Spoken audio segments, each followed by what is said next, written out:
Bonjour à tous et bienvenue dans un nouvel épisode très spécial de notre émission. Avant de plonger dans notre émission d'aujourd'hui, j'ai une petite demande pour vous, notre cher public. Si vous trouvez nos contenus inspirants et enrichissants, n'hésitez pas à vous abonner à notre chaîne. En rejoignant notre chaîne YouTube, vous êtes plus que simple spectateur, vous êtes un membre actif de la diffusion de messages positifs et inspirants. Votre soutien est essentiel pour nous et permet de continuer à partager des histoires qui font la différence. Aujourd'hui, nous abordons un sujet à la fois délicat et essentiel, le harcèlement scolaire. Nous avons l'honneur d'accueillir Océane, une jeune femme courageuse qui a vécu cette dure réalité pendant ses années de collège. Le harcèlement scolaire est une problématique qui touche de nombreux élèves à travers le monde. C'est une réalité difficile, souvent cachée, mais dont les conséquences peuvent marquer toute une vie. Le témoignage d'Océane est une fenêtre sur ce monde caché, un parcours qui témoigne non seulement à la souffrance et de l'isolement, mais aussi de la résilience incroyable de l'esprit humain. En partageant son histoire, Océane fait preuve d'un courage immense, offrant espoir et inspiration à ceux qui peuvent se retrouver dans ces mots. Rejoignez-nous dans cette conversation cruciale et émouvante. Ensemble, explorons, comprenons et apprenons à travers de témoignages d'Océane. C'est maintenant dans notre émission Histoire inspirante.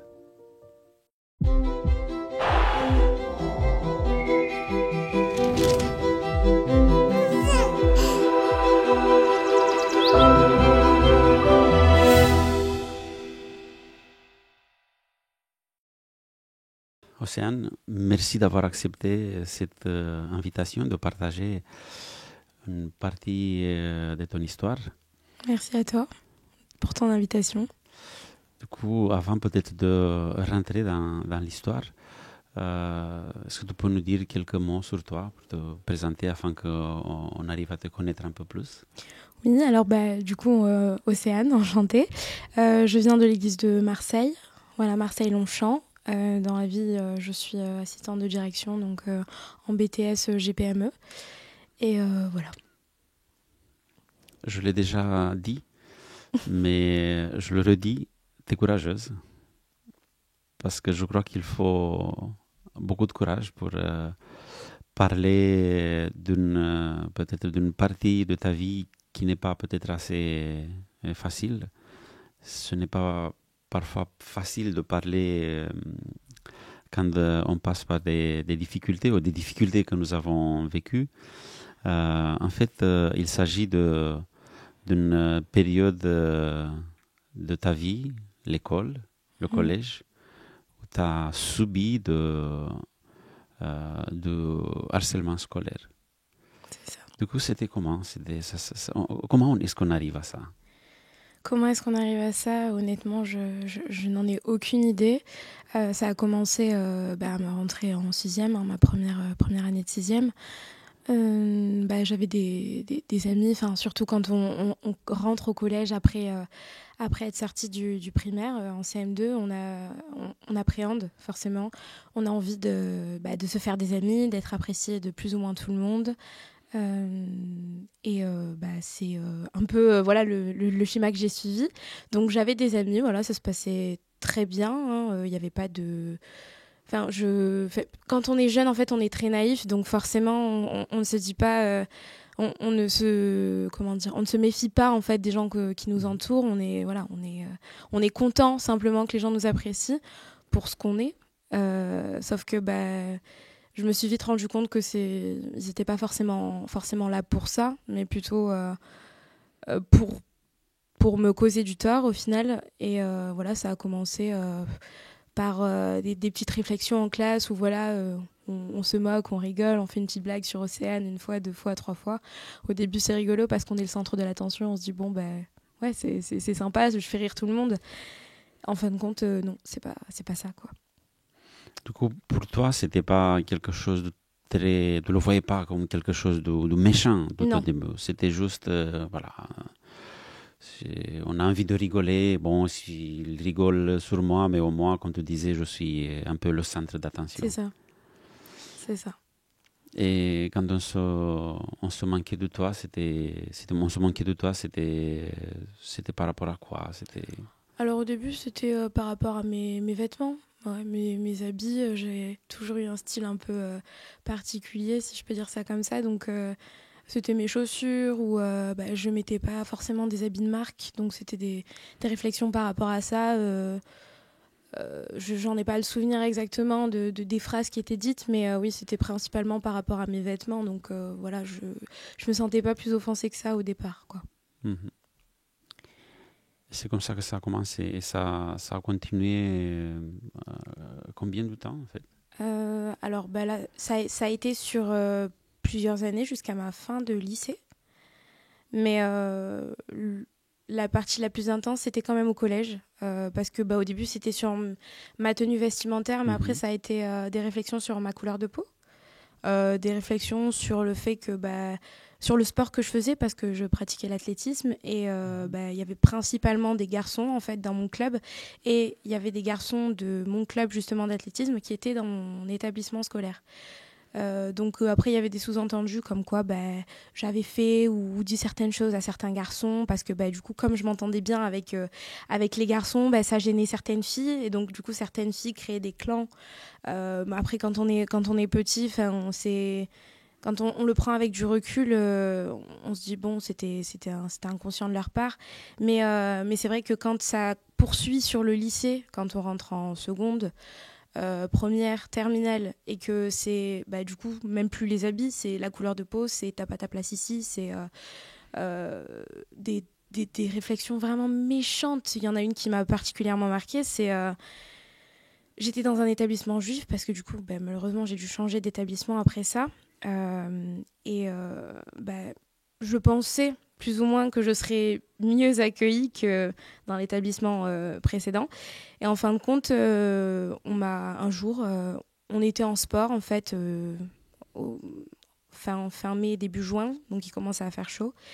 Et il y a deux garçons de ma classe qui on faisait en fait de l'endurance, c'était le sport pratiqué à ce moment-là. Il y a deux garçons de ma classe qui sont venus et qui, après qu'on ait fait les 3 tours de terrain, m'ont regardé et m'ont dit nous on reste pas à côté de toi parce que t'es noir et t'es sale quoi. Les noirs ils sentent mauvais donc nous on n'a pas notre place ici. Après on a aussi fait des réflexions par rapport à ma couleur de peau. On disait oui tu ressembles à un steak haché brûlé, ou enfin vraiment ces phrases là, ce sont des phrases qui m'ont marquée parce que actuellement je me dis comment on peut arriver là en fait, être aussi méchant, aussi dur dans ses propos, que ça nous traverse l'esprit même de traiter les gens ainsi.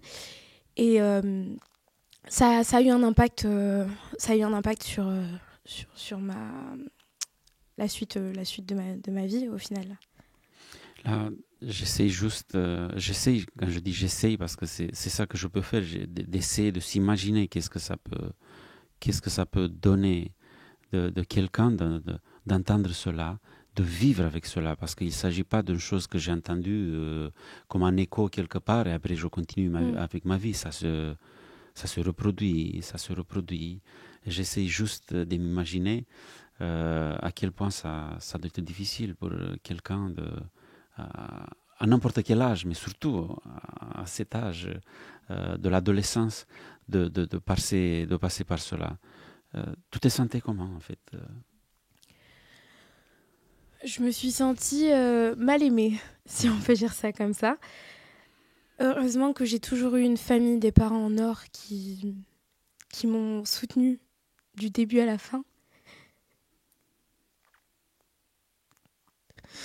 Excusez-moi, c'est encore très difficile.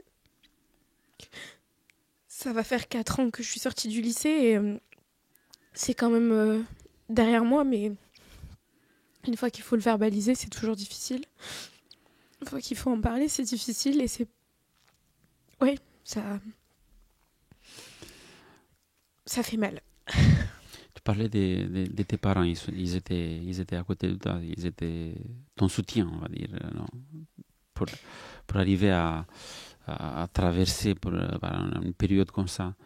Mais à part tes parents, il y avait quelqu'un d'autre. Je ne sais pas, je pense aux collègues, parce que quand il y en avait ceux qui te disaient des choses comme ça, il y en avait d'autres qui étaient là, non? Qui entendaient peut-être, qui assistaient à ça.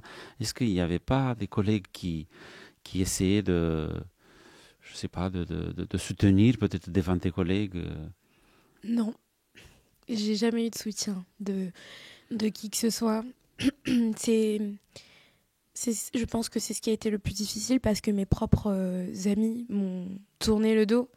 Bah, souvent par peur d'être la cible aussi de critiques, être aussi harcelé.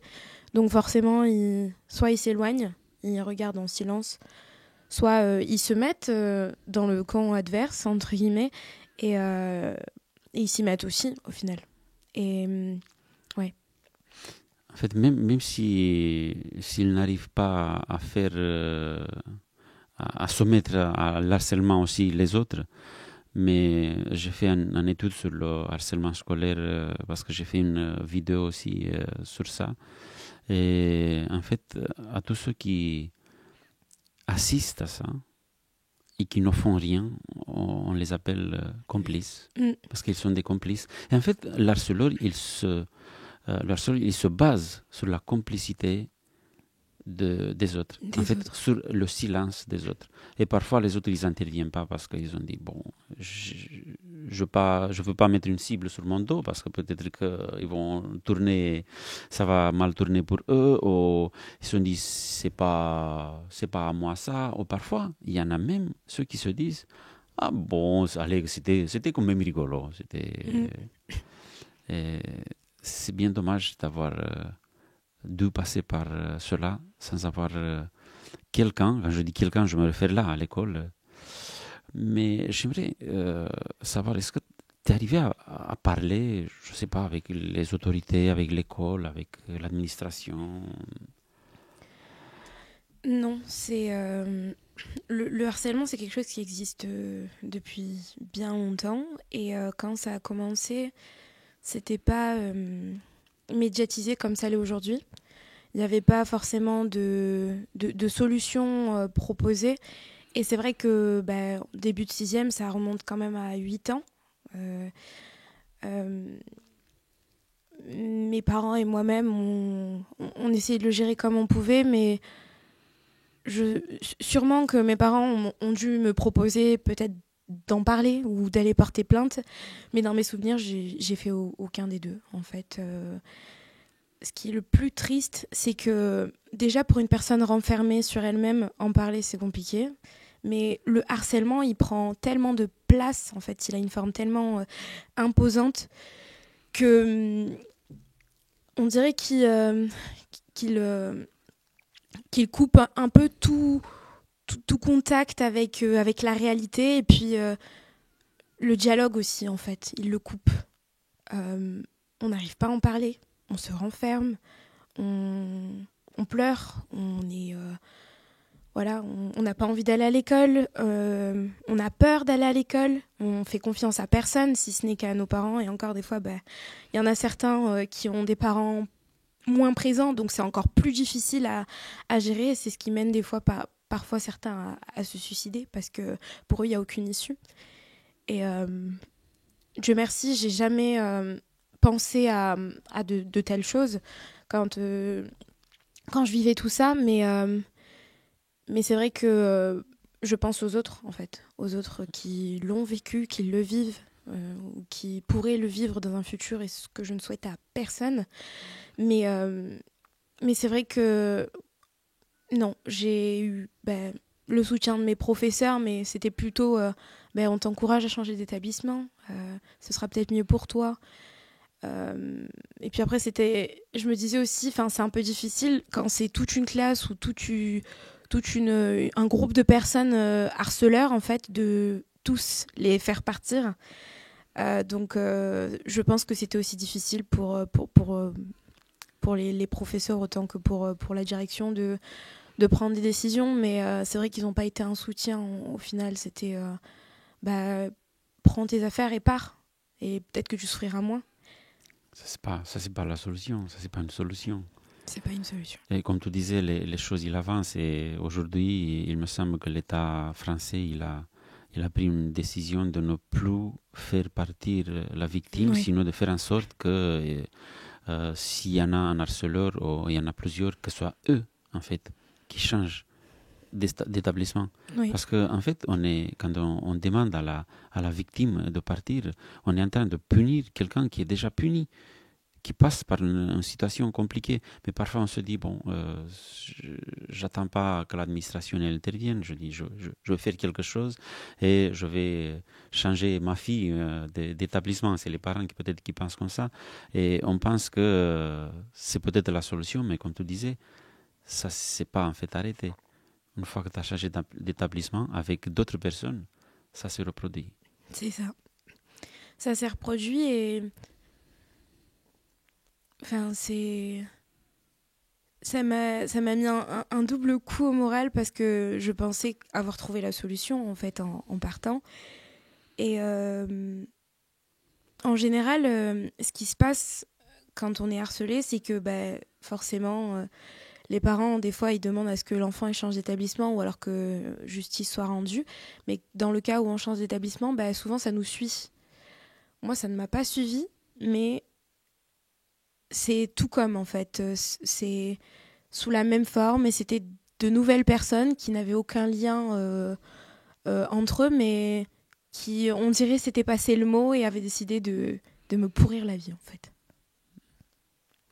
Est-ce que tu es arrivé à remettre en question qui tu es, ta valeur en tant que personne, vu que il y avait peut-être... Parce que si j'ai bien compris, c'était pas une seule personne, c'était un groupe plutôt d'harceleurs. Et quand il y en a plusieurs qui font ça, on arrive peut-être à se poser des questions sur quelle est ma valeur. Est-ce que tu es arrivé à... Oui, on se pose des questions sur quelle est ma valeur, quelle est ma place en fait au sein de la société, quelle est ma place dans la classe dans laquelle je suis, quelle est ma place dans l'établissement dans lequel je suis. On remet beaucoup de choses en question.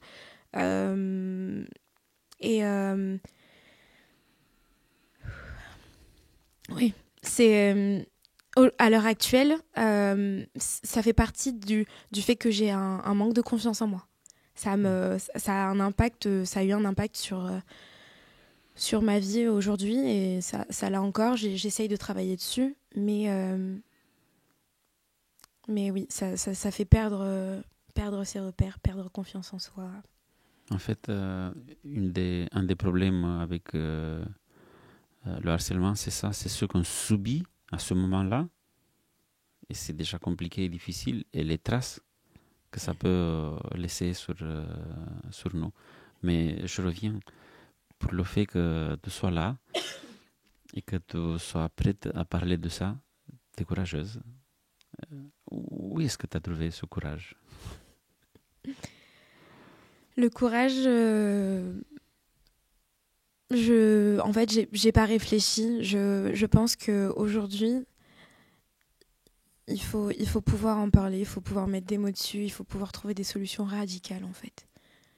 Et je suis une personne parmi tant d'autres qui le fait, mais pour moi, c'est rapporter ma pierre à l'édifice et j'espère de tout mon cœur que ça pourra aider certains et certaines, même si je sais à quel point c'est difficile, à quel point ça fait mal et à quel point ça peut détruire une vie et même des fois, parfois une famille quand on en vient à l'extrême, au suicide, à mettre fin à ses jours.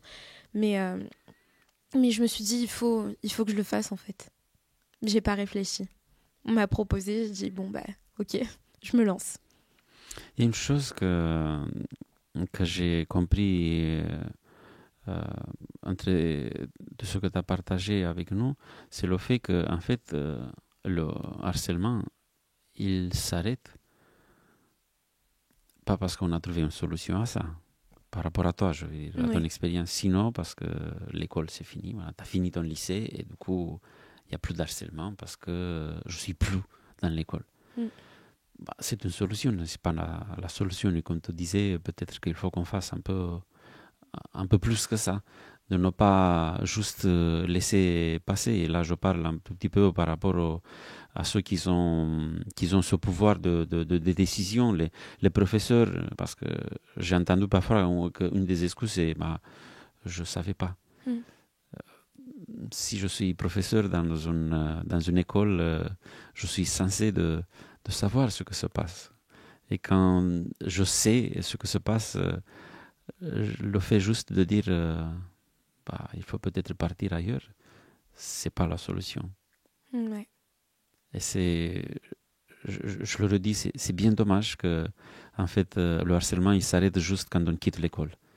Il fallait peut-être qu'on trouve des solutions afin que ça s'arrête avant, parce que comme tu le disais, ça fait mal pour le moment et ça fait mal pour après. Et il y en a d'autres choses que ça a créé en toi cette période. Est-ce qu'il y a quelque chose de positif comme résultat?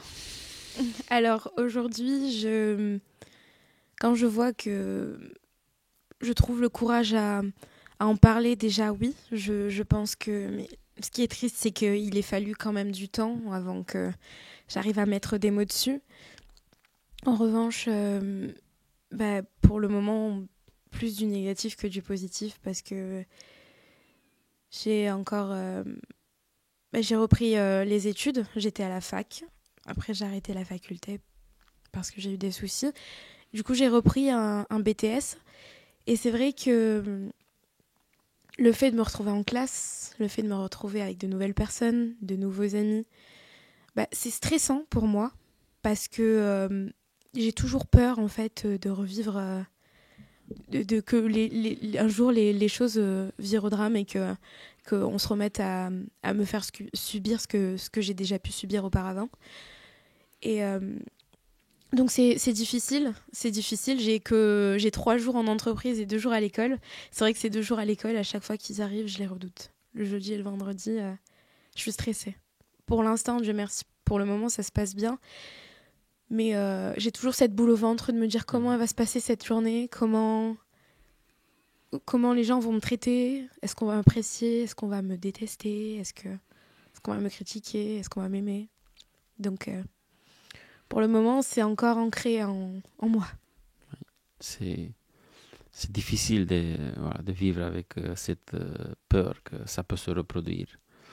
Tu sais, Océane, ça, je te le dis de tout cœur, l'équipe, parce qu'il y a derrière Histoire Inspirante, il y a toute une équipe, toute l'équipe est avec toi. Voilà, Merci. parce que ce qu'on voit, c'est que même si c'est du passé, ça s'est tellement ancré dans ton histoire que ça fait partie aussi un peu de présent et ce qu'on aimerait, c'est que voilà que tu trouves toujours cette force d'aller de l'avant et de dépasser les difficultés qui peuvent y encore avoir. Est-ce que pendant tout ce temps, il y a eu peut-être, si on se tourne vers la Bible, est-ce qu'il y a eu un verset de la Bible, un passage de la Bible qui t'a accompagné, qui peut-être t'a donné de la force pour avancer, qui t'a aidé à voilà, être là aujourd'hui et pouvoir témoigner?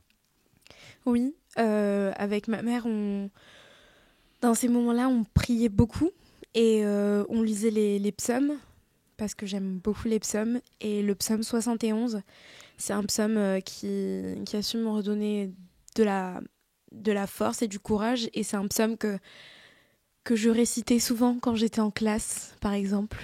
Je me concentrais, je fixais un point, je fermais pas forcément les yeux, mais je le récitais. Voilà, je le récitais en boucle.